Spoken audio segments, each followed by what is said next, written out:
What's up to my friends on YouTube? Today I'm going to be showing you how to share a document, image, or any sort of file on Google Drive, specifically showing you how to share that on the Google Drive app. So I'm going to enter in the Google Drive app on my phone here now, and I will click on this photo.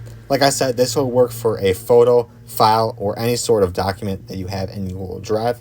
What you're going to do is you may have the photo like this. If you tap on it, it will take you to this screen here where it will have the three little dots in the upper right hand corner. Go ahead and click on those three little dots and you will see the first menu option at the top there for share. Click on that.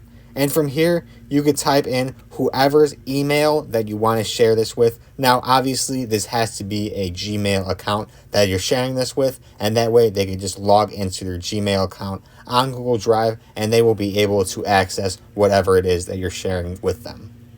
It is pretty simple to do. If you did have any questions, though, feel free to leave them in the comment box below, and I will get back to you as soon as possible. If you did find this helpful today, leave a like and subscribe if you haven't already.